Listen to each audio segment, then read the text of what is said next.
because the view is that the church is this benevolent helper out there. And my view on that is that churches the world over are preying on these people who are in a very vulnerable position.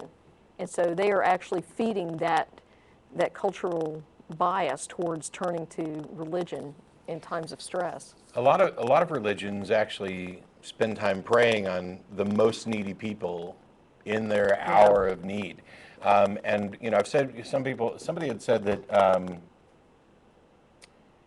that religion poisons you and then offers you the antidote. And I kind of change this a little bit in the sense that religion pretends that you're poisoned in order to give you the pretend antidote, which seems a lot more effective because there wasn't anything wrong with you in the first place.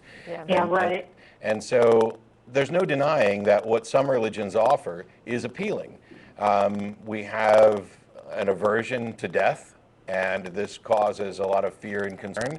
And so the idea that you might not die could be appealing to people. The idea that there's somebody who loves you even when nobody else seems to love you. There's somebody who cares about you and wants to share something with you even when you feel alone. That the loved ones that you have already died, that you'll get to see them again. There's lots and lots of appealing ideas, and the idea that you're not in an indifferent universe that is potentially chaotic, and that in fact this is all part of somebody's plan, even if you can't see it. This is appealing. And so when you're in those dire situations, you've been in a car wreck, you don't know what's going to happen, your world is turned upside down, just clinging to the idea that somehow, some way, this all makes sense and is part of a plan is an idea that many people gravitate toward. And I don't think it's any accident that those are the things that religions tend to prey on. Yeah. Okay. Well, thank you very much. Sure. Thanks for calling. Thanks. Okay. Have a good day. Bye. All right. Got Thomas in Colorado Springs. How are you? I'm doing well. Matt, Jen, how are you doing as well? Good. Pretty good. Thanks for waiting. What's up? Very good. Well, I've got I've been dealing with this for about 15 years, just trying to pin down Christians.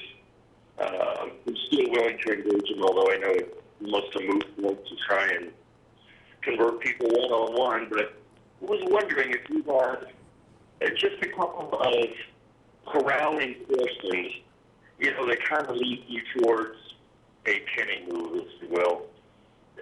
Just trying to make sense of...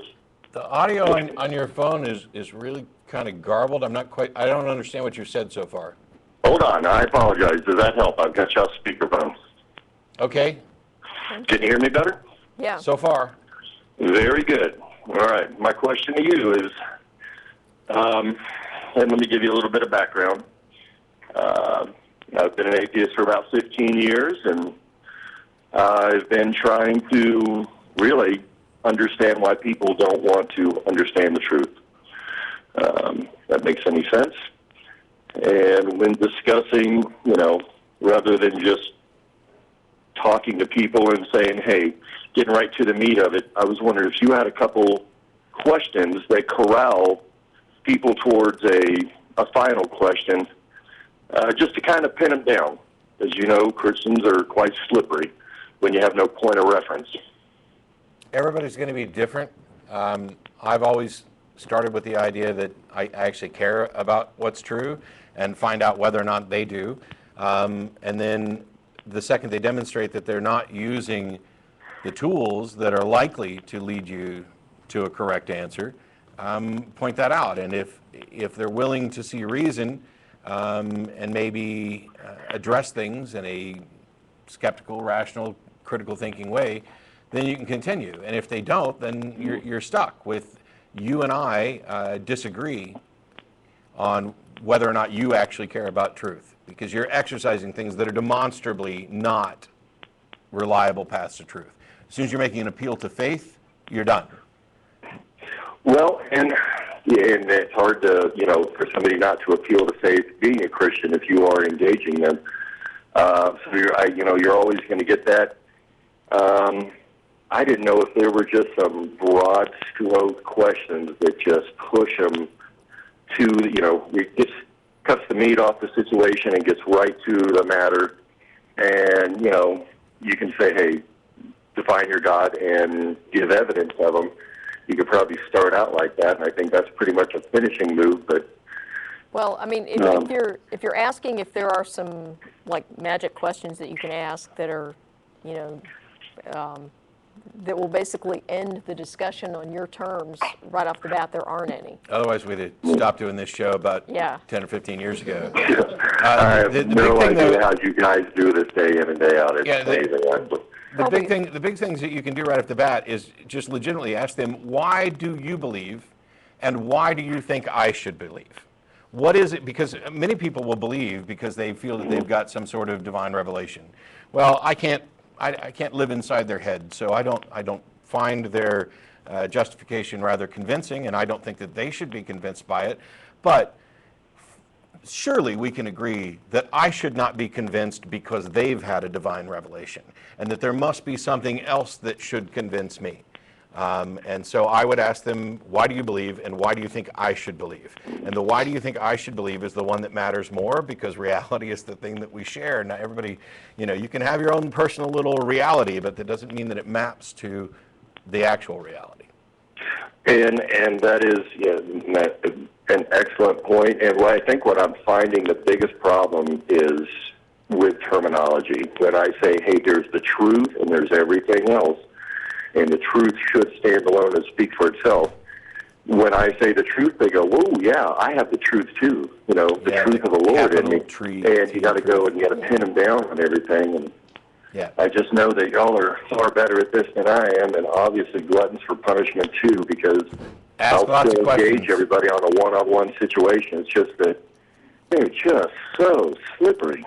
Ask lots of questions and ask why. Eventually, I mean, you know, you're not going to, if your goal is to just keep going around, running around, entering one-on-one situations and freeing people from religion, that's highly unlikely. I mean, in the years that I've been doing this, I can think of maybe one or two occasions where one-on-one lengthy conversation led to that. Instead, it's the reason we do the show is that this gets a lot of information out to a lot of people. A lot of these conversations, and some people take time, and people got into religion for various reasons, and they're going to get out for various reasons. It drives me crazy when people say, oh, you can't reason someone out of a belief they didn't reason themselves into in the first place. Because first of all, you could, except that they did reason themselves into it. Every position you have, you were reasoned into. You believe things because you've been convinced. The point is that you've been convinced for really bad reasons, and when you expose that, then you have a way out. And everybody, I don't know, we've got a pretty good studio audience. How many people used to be religious? Yeah, so more than half of the people in the room, and hopefully it was reason that helped them escape from religious thinking. So, well, and that's what happened to me. I actually went back in a lot of, like a lot of people do, and I just looked at it through adult eyes, and I said, this doesn't make sense. And when I went to the people, i.e. my family, who my father is a Baptist, not a preacher, but he teaches Sunday school, and I guarantee he's leaving the doors open. And my mother is Lutheran, converted to Catholic, don't know how you do that, but I tried to ask them these questions, and honestly, to this day, I've had 0 questions answered, real questions. They tried to just blow, you know, the Lord's sunshine up my butt, and, you know, it really is frustrating. And to this day, I've lost everybody in my family over this issue, and I just don't understand why they don't want to know the truth. Yeah, you fix the things you fix, and you're not going to fix the ones you can't. All right. With all that said, I do have proof of God. Do you? Is that weird? Matt Tillahunty, you are a god among atheists. Okay. Can you deny that? Not really, but thanks so much for... Very good. Cool. Yeah, not a god by any stretch of anyone's imagination.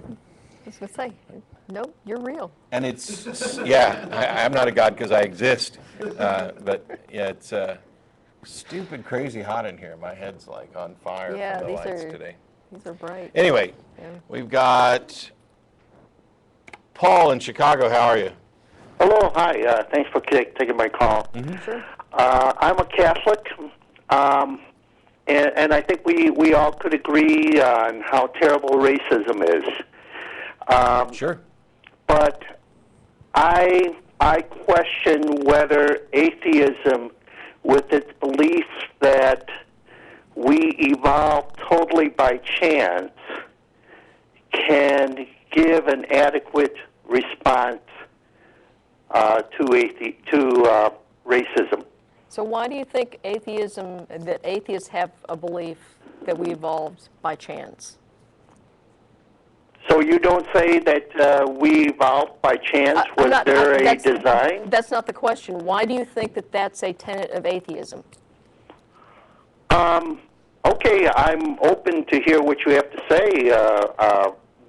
Do you believe in evolution? Am I correct? I do believe that evolution is the best explanation for the diversity of life on this planet. All right. Okay, but that does not imply that evolution is a chance occurrence.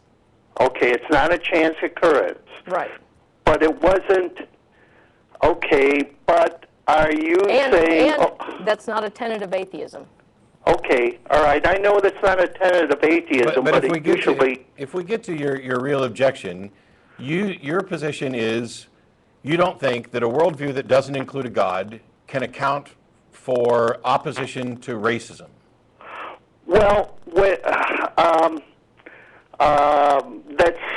it's kind of what I'm saying, but what I'm saying is that you have these different races, and they each evolved.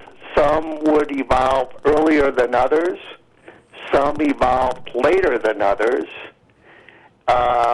Some evolved faster than others.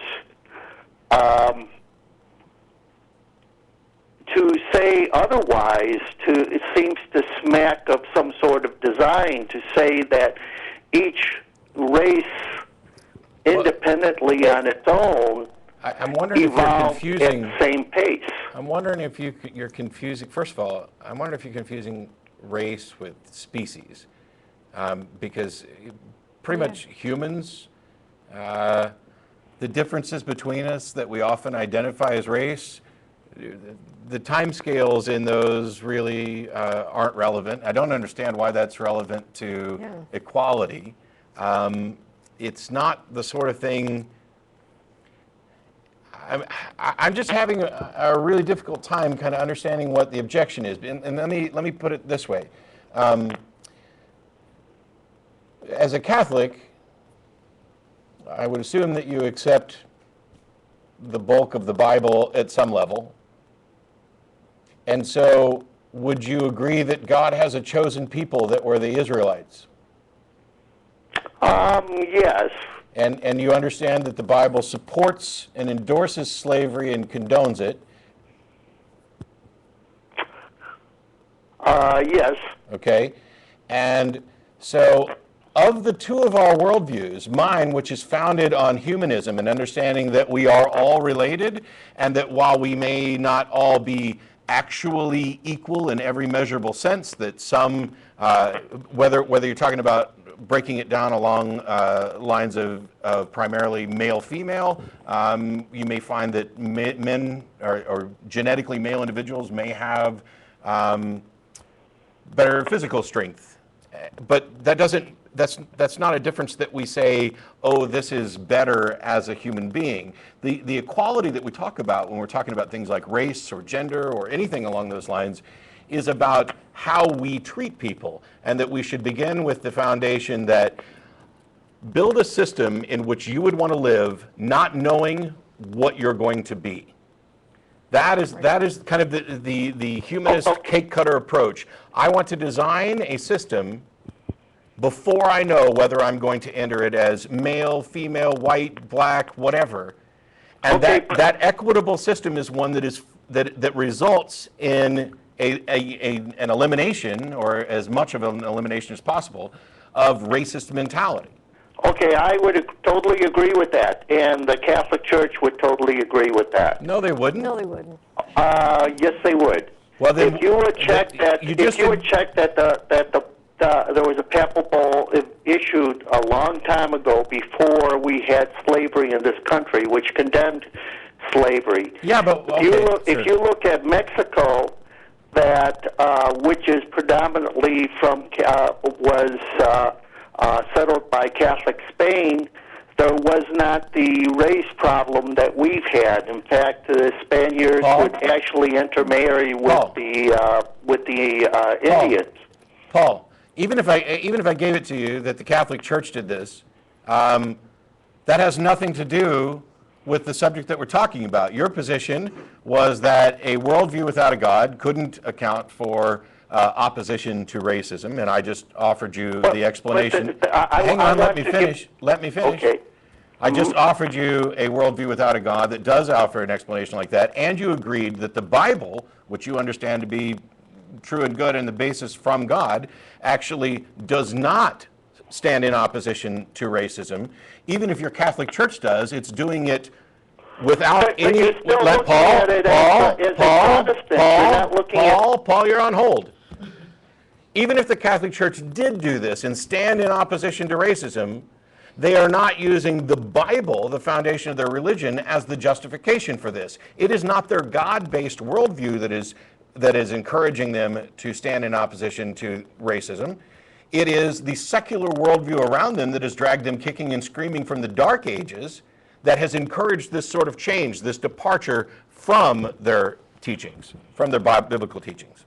Well, the thing is, though, first of all, you have, I think you're misunderstanding the Catholic view of the Bible, and it's different than the Protestant view. And we don't believe in sola scriptura. We believe that, and we also believe that in progressive revelation. And so that even though the Bible might have allowed for slavery, actually back then, what are you going to do if, let's say, a tribe invades you and you beat them?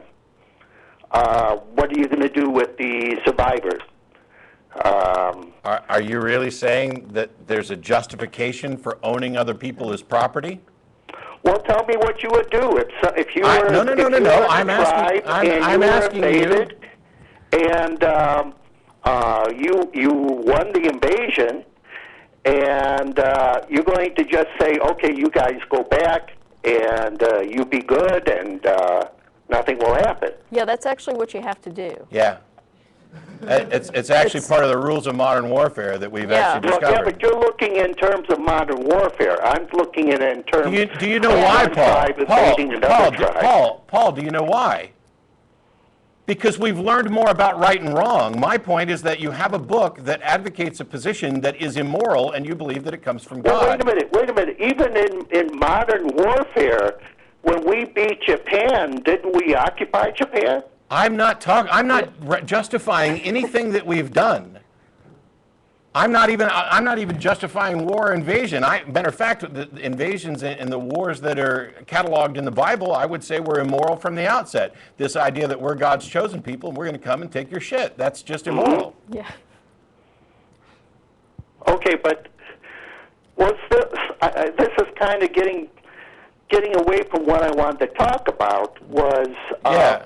Do you acknowledge that somebody can have a worldview without a God and actually have a good, sound justification for opposing racism? Not when you try to explain how all races have evolved equally. That's not an opposition to racism. You're conflating two separate issues. I'm talking about how people are treated and considered, and that people have equal opportunity and are treated equally under the law and under the law and have equal rights. Everybody agrees with that. I, as a Catholic, agree with that. Yeah, why? Because we're all created equally. But we're not. It doesn't make sense to say that we're all evolved equally, because we're not all evolved equally if there is no God. Yeah, I just said we're not created and we're not created equal. Your foundation is false. Okay, so you agree that some races are not evolving as fast as other races? Race is, if you're talking about humans, Race is largely a social construct. Yeah. It doesn't actually exist as like a thing. Yeah. Okay, let's say subspecies. There are Sure. no subspecies. There's just humans. Yeah. We don't have a subspecies of Okay, human. so you're saying, let's say the white race, the black race, the Asian race, they all evolved equally. No, they're social constructs. They're social constructs. Yes, this differentiation based on skin tone is something we do. It's not about who we really are. Are This we is- all evolved from the same couple? No, we didn't all evolve from the same two Okay, individuals. did we all evolve at the same time? Did we all evolve from different primates at the same time? Every human being on the planet, and every other living thing, by the way, shares a common ancestor. You have this strange misunderstanding of evolution where you're looking at it as a progression or a ladder or things happen. It's a tree. It's just change over time. Am I more advanced than you? That's not even a concept within evolution. Am I more evolved than you? That's not the way to look at it either. As much as it might be appealing to some people to think that they're more evolved, everything, you could say, is equally evolved. From our common ancestor, we've had an equivalent amount of time. There may not be equivalent generations, but you're just looking at changes. The qualities that you're applying to this are things that you're infusing or imbuing humans with. It's not, I mean, yes, my skin tone is slightly different from Jen's, and there's a variety of skin tones in here. But I don't want to do this, I don't see race thing, because that's just completely insulting to the fact that there are differences. What I'm talking about is how people are treated, how they're treated under the law, that they're not, I don't even know what you mean by equal, because what I'm talking about by equal is how we value people, how we treat them under the law, that people have equal rights and equal opportunity, not that we are all equivalently strong or equivalently smart, and those differentiations don't even occur on the lines of what we would identify as race. There are absolutely brilliant and stupid people. We all come from the same common ancestor, correct? Yes, we share a common ancestor. Okay, so that means we all come from the same couple? No. No. Okay, we come from different couples, Well, different primate couples Okay, or whatever. you know, get- we no, didn't no, come from no. the same primate ancestor. Is that correct? look, let me explain it to you this way. Spanish and French, they're both Latin languages. They both are derived from Latin, correct? Correct. Was there some point where a Latin-speaking mother gave birth to a Spanish-speaking child?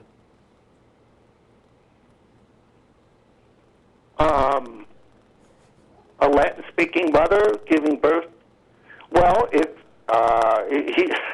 she doesn't give birth to a child that speaks anyway. Okay, sure. The baby didn't come out talking. Correct. But was there ever a time when a Latin-speaking mother raised a Spanish-speaking child? That the mother and child spoke different languages? If the mother married The answer is no. married somebody who was of speaking a different language. No, the answer is no. Spanish is derived from Latin. A Latin mother never gave birth to a kid that then grew up speaking Spanish, a language different. What happened is this pocket of Latin-speaking people went off over here, and this pocket of Latin-speaking people went over here, and their languages changed over time to where now, in the modern era, we can look at it as Spanish and French. But the person who speaks Spanish here and the person who speaks Spanish here don't necessarily share the same couple, even though those couples interact on the tree as we proceed back to a Latin couple. It's something you probably have to draw. With that. I agree with all that, but I agree that there is something sociologically going on. But are you saying that after we evolved from the primate, we didn't continue to evolve? No, we're evolving even today. Okay, We've never so stopped if we continue evolving. It's a to constant. evolve even today. Yes. Then, and if some people evolved I don't know how you can get away from it, of saying that that some people evolve faster than others. Because there's no evolve faster. Why is it important for you to think that some people evolved faster than others? Where does that get you? Well, actually, I don't believe that people evolve faster than others. Well, we don't either. But I don't see how you can say that you don't. That's because you don't understand Yeah, you don't evolution at understand all, evolution. which is why you don't accept it. Which, by the way, the Catholic Church does accept it. Yeah. And I accept evolution too. Well, Well, then then- maybe you should take some time to actually go understand it. I'd recommend talkorigins.org as a great source. There's also National Center for Science National Center for Science Education, and Stanford University has put up an evolution site. You can learn all these things, and you can get a better understanding of it. But back to the original question, and then we've got to let you go. I have a worldview that doesn't have a God. I don't believe in a God, and yet I have no problem standing in opposition to racism. Because first of all, what I value has no basis in whether or not one group evolved faster than other or anything, which is just a nonsensical concept. It's because I understand the value of treating people equally and having people with equal standing under the law. I don't need a God for this understanding. I don't need to make appeals to rates of evolution or evolutionary advances. I only need to understand that we are all humans stuck on this planet interacting, and that the best possible system ensures that none of us are held superior to others, because that is simply false. And it is a counterproductive system. Do you agree that that is a sound way to go about this? I agree that it's a sound way, but I don't see that you have a rational basis for saying that. Then you don't know what sound or rational Yeah. means. I'm sorry, Paul, but thanks for the call. You can't say something is sound and then say you don't have a rational basis for it. IronChariots.org. Go look up soundness at a wiki. Oh, that was painful. It was. How much more painful do we want to be today? We got Danny in Orlando. How are you? Thanks for waiting. Hey, Matt, how are you? Horse. Horse for the last caller, huh?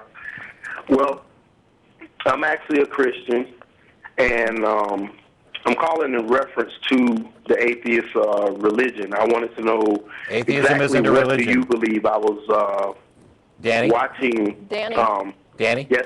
Atheism isn't a religion. Well, what do you believe as an atheist society? About what? Well, first of all, atheism is just the rejection of theistic claims. It's a position on a single issue, whether or not a God exists. Everything else is something else. So atheism has no tenets, no dogma, no traditions, no governing bodies. There's nothing about it that you could identify as religious. And atheists, the only way you could be a bad atheist is to believe in God. If you believe in God, you're not really an atheist. Yeah, you're doing it wrong. Other than that, anything else, any other position is entirely open. So you can't say, what do atheists believe about X? I can tell you what a lot of rational secular humanists who are atheists happen to think about a particular issue, but there's no guarantee that actually, it's true for religion as well. You're not going to find all Southern Baptists or even agree on any one thing or everything. Right. Well, I was listening to you earlier, and you were saying, I think, to another caller about asking. I think you said he was an atheist for like 15 years, and you were saying, well, when you conversate with a Christian or someone else that is in a certain belief or whatever, you ask them why do they believe what they believe. Well, that's the question that I pose to you. You know, why do you believe that there is no God? There you go again. Atheism is not the belief that there is no God. Atheism, the proposition is some God exists, and if you think that it's true, you're a theist, and if you don't think it's true, you're an atheist. That doesn't necessarily mean that you hold the belief there is no God. The example that I've used before is when juries vote, they vote guilty or not guilty. They don't vote guilty or innocent. So the fact that you voted guilty, not guilty, doesn't necessarily mean that you're convinced that they're innocent. It's just that you Right. you remain unconvinced of guilt. Now, there are atheists, and we have a label for it. It's commonly named anti-theism, and sometimes hard atheism, that actually do believe that there is no God. Correct. Now, But that's not a requirement of the atheist label. And so the reason that I don't believe is because I have not been presented with sufficient evidence to justify that belief. And I want to believe as many true things and as few false things as possible. So I based my beliefs on reason and evidence. right, and I hear, as I hear people call in, I hear a lot of people talk about truth, and this is just my opinion. I hate, I dislike no one or what your beliefs are your beliefs, or what you don't believe, that's what you do as a person, here on earth. We've all been, we're here on earth, and we all going to have different mindsets, I guess you could say. Sure. Now, I heard you saying earlier that at one point you were a Christian. Yes. Yes. And I wonder, was it an event that happened in your life, or something that opened your eyes to get you to, turn to atheism? Now, I heard Jen, trying to remember exactly what she said. Well, you But could just ask her. She's right here. Yeah. No, I'm trying to remember. I couldn't. It was like two or three callers ago, and I meant to write it down, and I walked downstairs and kind of forgot about it. But Well, you were saying, like, if something tragic happened in someone's life, oh, we were talking about Oh, why people yeah. don't believe in turn God. to God. Why don't you go ahead? Yeah, the question there was, why do so many people turn to God when something tragic happens? And, Right. And so, yeah, we were talking about a caller who was asking that specific question. Okay. In my Well, case, to answer your question from a minute ago, no, there wasn't some event. I never got mad at God. I never had a tragedy. I didn't lose somebody I loved. My thing was, I was studying to be a minister and wanted to be the best Christian I could be, and so I spent more than a year and a half at a particular point in prayer and study, and my roommate was an atheist, and I wanted to make sure that I didn't end up in heaven while he was ending up in hell. So I began to investigate the objections to my religious beliefs, and it turns out that I did not have any sound, rational justification for my beliefs. I've been a skeptic my entire life. I just didn't apply it to my religious beliefs, and as soon as I did, I found that there was no justification. Meanwhile, while I'm engaging in this on a rational level, on a level of study and investigation, I'm also in prayer basically begging for God to offer me anything, because I want to do the best I can to serve Him, and I got nothing. Now, even if I'd gotten something at this point, I would have to do some serious thinking about it, because it would be very arrogant of me to presume that I could not be fooled or delusional. Right. One of the things that we do when we try to figure out whether or not our beliefs are accurate is we look for corroboration outside. And so if there's a God that manifests in reality in some detectable way, then this is something that we can investigate. And the investigations never turn up a God. Right. And one of the things that, I understand what you're saying, but me personally, because at one point in my life or in my walk, I felt like there was nothing to believe in. I guess you could say no God, because of the things you see within the earth. You see poverty and all these bad things. Oh, but see, you say you were praying and looking for something, and I was at one point too, and I remember what really got what really set my mind, I guess you could say, into the mindset that I'm in, was that I seen a woman healed of what? Of thyroid tumors. She had like 54 tumors within her body. How do you know? Her doctor actually came, and he was not a Christian or anything. How do you know? But because he told me. Okay. He told us. He said he was not a Christian, but he said I had to come to church with my patient because I did not believe what I seen happen. And no She one, had 54 tumors. no one would within her ever set body. that up and lie to anybody about that, right? No, well, anybody could lie about anything, but You're what right. was the reason? What was the reasoning of lying? To This get you- lady was to get healed. you- This to get this you- woman. It doesn't Now, even. this is what I'm saying though. She brought her X-rays because Which, of people course, said could not just be what you faked. said. No, people So- said exactly what you said. So- and trust me, I do. Gina, Danny. I do understand where you're coming from because this is the same. This is how I used to feel about it. Danny, It's this like is one of the biggest anybody can- scams out there. Huh? This is one of the biggest scams out there.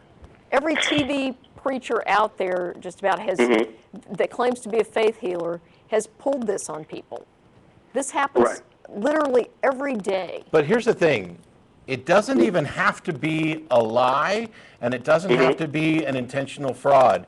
The fact Correct. of the matter is, first of all, it's more plausible that it's a mistake than that it's a miracle. Yeah. But second of all, even if we know cancers and stuff go into remission, we know that Right. people do recover from illnesses, including terrible illnesses on occasion. If, Well, in fact, hang on, I've hang just on, never seen Danny, it happen Danny, within a Danny, week. hang on. Even if this happened, even if a woman had 54 tumors and the next day she had 0, how do you know a God did it? How do I know what God? How could anybody know what the cause of the healing was? Well, the reason is because and like I said, this is me, so I can't exactly expect you to understand all of what I'm saying. But I believe, because I am a believer in God, when I pray something, I stand on that thing. I Which believe is that not- God is going to do it because He has it. Well, the lady, I wasn't the one that prayed for the lady with the tumor. It doesn't matter. But It doesn't I matter have who prayed for her. people. It doesn't matter who prayed for her. It doesn't matter if anybody prayed for her. I'm asking, okay, Correct. here But is an event. You're asking me how do I believe? No, I'm asking I believe why. Because I prayed before and something happened. You were saying you were looking for something. You were Sure, praying that's to called God at one point. that's called the post hoc ergo propter hoc fallacy. The after this, therefore because of this. If you take an aspirin and say a prayer, which one fixed your headache? But the thing was, nothing was taken. Okay, if you say a prayer and your headache goes away, did God take your headache away? Yes. How do you know? How do I know? Yes. Because He said it in His words. How do you- Because headaches I never believe- go away on their own. Huh? Because headaches never go away on their own. The point is, Because they never go away on their own. Is that what- she's being sarcastic. Yes, it's called sarcasm. She's trying to Oh, demonstrate. no, I'm sorry. Hang no, on, no. Danny. I do believe you can. I do believe you can have a headache, maybe go take a nap, wake up, and the headache is gone. Sure. I Okay. do believe that. And so, But I also believe that you could stand before me. I pray for whatever it is that's going on within your body, and I believe that God can heal you instantaneously or take time.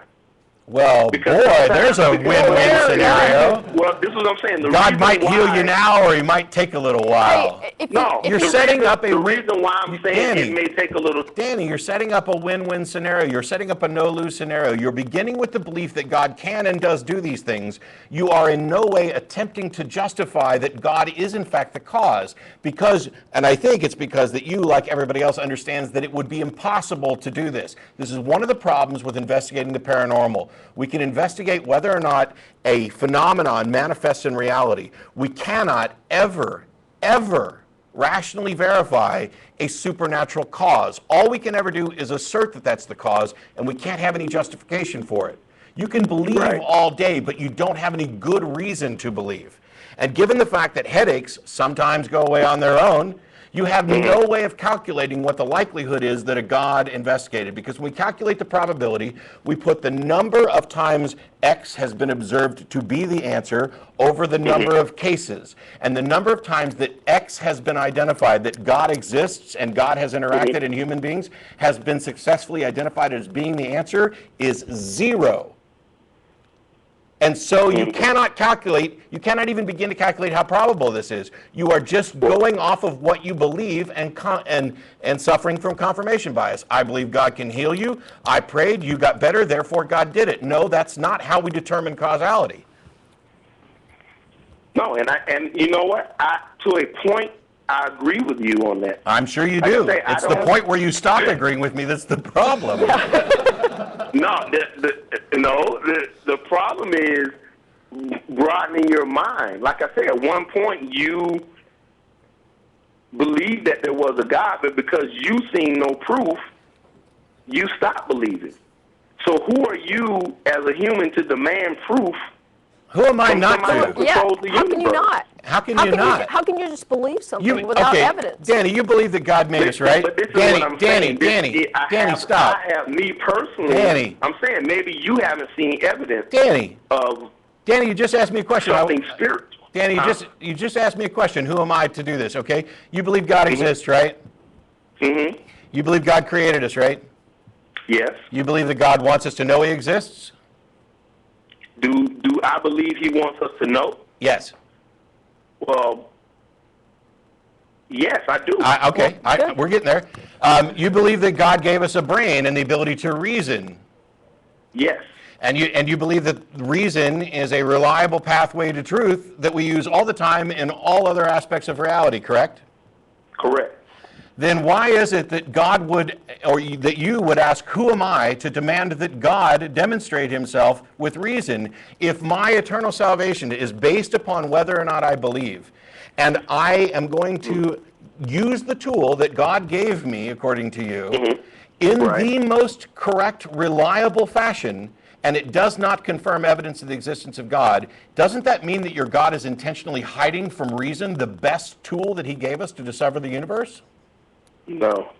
He's not. There's a purpose and a reason for everything. Well, what is that? Everything that we learn in life. Sometimes, Wait. and this is just an example. What is the purpose and the reason for not letting us use a tool that you say your God gave us?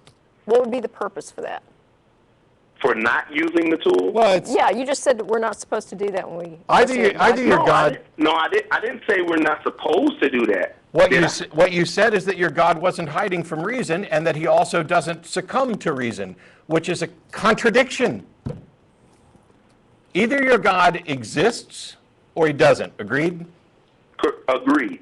Now, and me personally, like I said, my beliefs, because of what I experienced Yes, we understand and what what your I've belief done. is. Yes, we understand. You believe. Right. So, if your God exists, he either manifests in reality or He doesn't, correct? I didn't quite understand the question. So there's two possibilities. Either the God that exists manifests in reality or doesn't. Those are the only two options. No, he exists. No, okay. Either your God exists or He doesn't exist. Agreed? Those are the only two options. He does exist. Just because you cannot see Him does not mean He does not exist. That's what I'm saying. Danny. And trust me, I understand. Danny. I'm not, No, Danny, Yeah, you don't you understand actually because don't I've set up understand. two mutually exclusive logical possibilities, and all I've asked is for you to acknowledge them so I can go on to the next point. Either your God exists or He does not exist. Those are the only two possibilities, yes or no. He exists because I've seen what. Lance in Reno, Nevada, thanks for waiting. Hello. Became a member of your site and donated. Well, Thanks so thank you. much. Thank you. Both very much for your wonderful work. A quick question. Okay. After listening to many episodes on YouTube, I was wondering if a government that considers itself responsible, protecting its citizens, should it at some point protect itself against the negative, harmful aspects of religion? Yes. Yeah. That's my question. and Or it- top. Yeah. Yes. And it depends on, I mean, If you're talking about preventing people from attending a church of their choice or whatever because you think that belief is harmful, then no, I wouldn't go so far as to say that. But if you're talking about, for example, Jehovah's Witnesses don't believe in blood transfusions, and if you're talking about them saying that their children can't have blood transfusions, well, I think that it's a government responsibility to step in and protect the children from, a situation like that. Same thing with, other medical interventions or something like that. It may be difficult from time to time to figure out exactly where we draw the line on state intervention, how much are we trampling upon people's rights to believe what they want and do whatever. But the key thing is this, religion should never get preferential treatment. Whatever standards we have for determining when we are going to intervene, how much harm there is and what sort of harm qualifies for us to intervene, we should intervene absolutely consistently. Religion gets no favorite treatment. Yeah, which is why the Catholic Church, which has been instrumental in covering up a massive scandal with the pedophile priest scandal, I believe that the Catholic Church should be investigated and potentially prosecuted as a criminal conspiracy. Because they have engaged in a criminal conspiracy to protect pedophiles from prosecution. All around the world. Yeah. Too. I mean, Okay. In terms of preferential treatment, what about when people are delusional, accept aspects of reality or science, depending on how out they are, we have UGs, therapies, institutions for them. Yep. But when they pull out their Bible, which I think is their get out of the funny farm free card, now they have... Now you've gone a bridge too far for me. Yeah. Not everybody who believes is crazy. Matter of fact, most of them aren't. It's perfectly reasonable to believe something and be wrong and not be crazy or necessarily harmful or dangerous to yourself or others. By and large, we're talking about good, sincere people who have, in more cases than not, are victims. They are the ones who have been convinced of something that is potentially harmful. But it's not the same as the people we end up putting in the rubber rooms. Yeah, kind of like the previous caller, Danny. Danny. I think Danny's a I don't want Danny locked up. Yeah, I think he's wrong, but he's not crazy. He shouldn't be locked up. I want And Danny I to think investigate logic some more and to call back and have more discussions. I would never want Danny locked up just for the fact that he believes things for bad reasons, because we all do that. The fact, and I'm going to talk about this at the end of the month at the American Atheist 50th Anniversary Convention here in Austin. I'm going to talk about skepticism and atheism. And I'm not doing so from the lofty position of, I've managed to sort all this out and now I'm going to teach you all how to be perfect. It's one of the problems with atheists in general is they're not skeptical enough, because they've managed to beat the most difficult question or the most prominent question in the universe. It's not difficult at all. This is really pretty simple. And because they hear studies about how atheism is correlated with intelligence and education, they begin to think that, well, they can't get anything wrong. You guess what? And they're not skeptical of that study. Yeah, we can. We can all get it wrong. We can all be wrong. Doesn't mean you're crazy. Doesn't mean you're evil. Doesn't mean you're a despicable human being that should be discarded. It means that you're human, and we're here to do what we can to help all humans, including us. That's the end of the show. I got to let you go. Thanks to everybody who showed up in the studio and all the people who make the show happen. We'll be back next week. Bye-bye.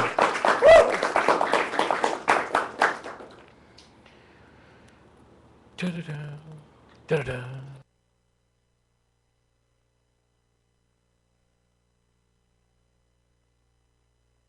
Frank laugh. Okay. Hey, is this Brian? Hey, are you guys doing an after show? Taking questions? We are indeed. Not really, because No. it's hot as hell in here, but was your question about how do atheists feel about spirituality and meditation? Oh no, actually I'm an atheist, and I just wanted to bring up a different topic. Okay, well, Brian had been waiting, evidently he hung up at the end of the show, but try and call back next week. Thanks much. Thanks. Bye. Yeah, I'm not gonna, I'm sweating like crazy. Okay. And Danny was about all, I was like, oh, you're right there. You're just right on the edge. Please, can you just say yes or no to something that is obvious? I know. Yes. Yeah. It's like, okay, it's not a trick question. Yeah, I think something in his head saw where it was going to go, and religion has amazing self-defense. Yeah, I wanted to say.